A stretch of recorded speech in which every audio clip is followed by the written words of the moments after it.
You know, when you hear the phrase made in Bangladesh, there's probably a very specific image that pops right into your head. It's a phrase printed on literally millions of clothing tags in closets all around the world, right? It's instantly recognizable. We immediately associate it with massive scale and immense global export power.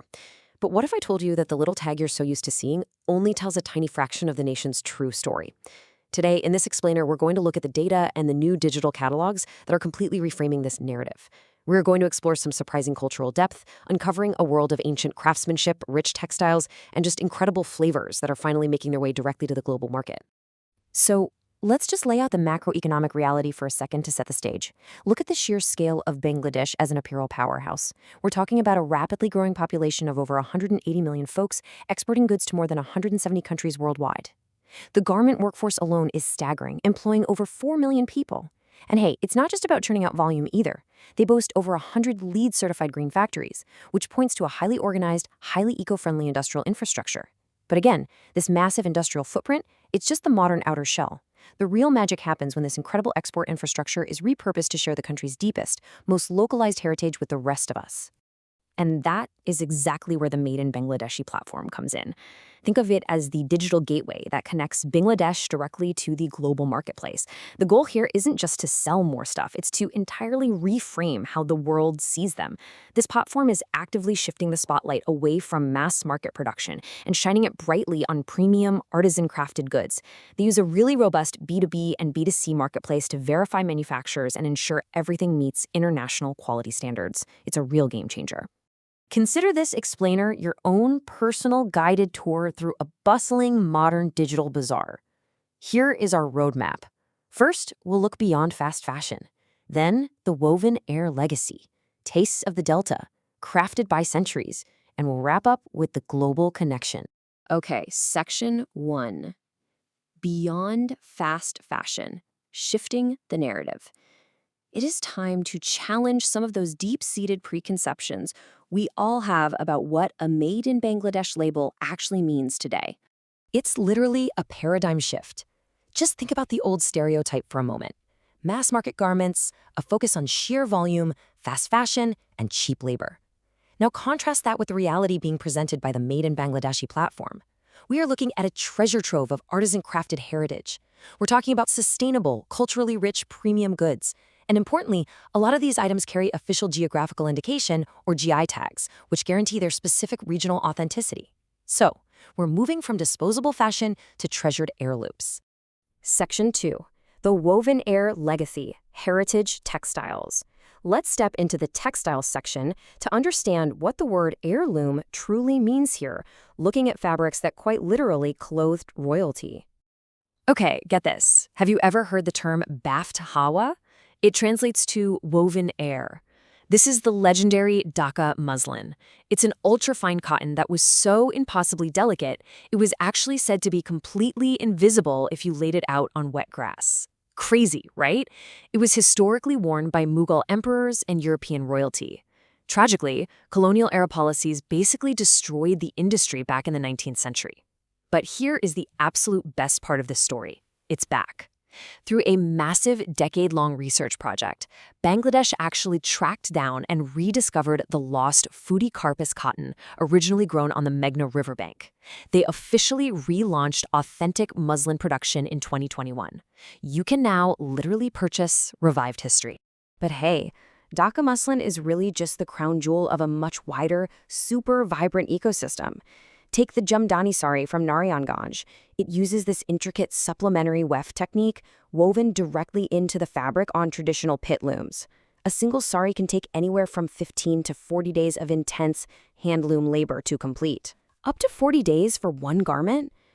Then you've got Tangail Tant, which is famous for its breathable comfort and vivid natural dyes. There's the luxurious pure mulberry Rajshahi silk. Its roots go all the way back to the Mughal period.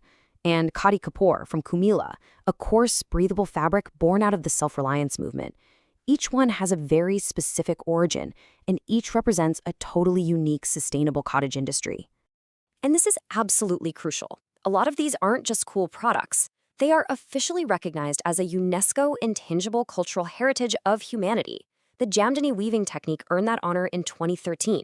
And this immense cultural prestige isn't just for clothing either. It extends to home crafts, like the Siddle Popti. This is a remarkably silky smooth cooling mat, meticulously handwoven from strips of local myrtecane in Sylhet. It earned its UNESCO status in 2017. It just goes to show, these aren't just things you buy. They are protected pieces of human history. Section 3. Tastes of the Delta. Authentic flavors. Imagine stepping out of the textile weaver's shop and wandering right into the vibrant, bustling food markets exported directly from the Bengali Delta. Okay, prepare to get a little hungry. We have some absolute culinary treasures here. Specifically, ones that have earned that prestigious GI tag we mentioned earlier. That tag means a product's quality is intrinsically linked to exactly where it comes from. You have Camilla Resmalai. These are soft, pillowy cottage cheese dumplings soaked in thickened, cardamom-scented milk with a recipe dating back to the early 20th century. Then there's Bogra Doi, this incredibly creamy, caramel-toned sweet yogurt uniquely set and sold in traditional clay pots. For fruit, you've got the Kirsapati mango from Rajshahi, a naturally sweet, totally fiberless variety everyone calls the queen of mangoes. And of course, the Padma Ilish, the deeply beloved, rich and oily national fish sourced right out of the Padma and Meghna River basin. You really see the seasonal rhythms of the culture captured brilliantly in Kachar. It's a rich caramel-toned date palm jaggery. Every winter, right at dawn, traditional tree tappers known as gachi climbed thousands of date palms to collect sap. That sap is then boiled down into this incredible sweetener that's completely central to rural winter festivals. And speaking of everyday comforts, this digital marketplace also exports nostalgic staples like chana chor. It's this tangy, crunchy, spiced mix of lentils, chickpeas, and peanuts. Let me tell you, it is the absolute ultimate tea time snack for the global Bangladeshi diaspora.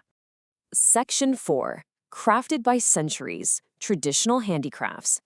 Let's keep walking through our digital marketplace to see how ancient survival tools and spiritual objects have actually evolved into internationally recognized art. So, have you ever heard of lost wax casting or cire perdue? This isn't some trendy new artisanal fad. This is an ancient, painstaking metal casting technique that artisan families in Damrai have been actively practicing for over 300 years. Historically, they used it to produce temple idols and ceremonial items. But today, that same incredible dedication to bronze and bell metal craftsmanship is available to international buyers who appreciate really fine art sculpture. Honestly, the sheer variety of this online catalog is staggering. Behind all the simple category icons are these incredibly rich, accessible traditions you can actually bring into your own living room. For instance, you can find Bengal terracotta plex. These are hand-molded clay pieces of wall art inspired by centuries-old temple architecture in Bajrahat. Or consider the intricate hand-carved woodcraft from Sylhet. Families there have passed down these highly specific Bengali floral and geometric carving skills for generations. And now it's just a click away. And I just love the artistic contrast here. On one side, you have urban pop art, bold, incredibly vibrant prints inspired by Dhaka's iconic hand-painted cycle rickshaws. It captures the bustling, loud visual culture of the modern city streets perfectly. But right alongside it, you have mystic sounds, the iktara and dotara. These are handcrafted string instruments, historically used by the wandering Baul folk singers in Kushtia. They carry centuries of deep spiritual folk music lineage that, yep, you guessed it, is once again recognized by UNESCO for its cultural significance. Section 5. The Global Connection, Bringing Heritage Home. We've looked at the micro details of the textiles, the foods, and the crafts. Now let's zoom back out to the macro level and see how this highly localized culture actually reaches the modern global consumer. So bringing it all together, the overarching mission of the platform is actually pretty simple. They are building an ecosystem designed to connect local artisans to global buyers worldwide. For you as a consumer, that means direct access to sustainability, authentic heritage goods, and worldwide shipping. And a massive part of this modern connection is exactly that, sustainability. For example, they heavily feature jute goods, like hand-woven tote bags.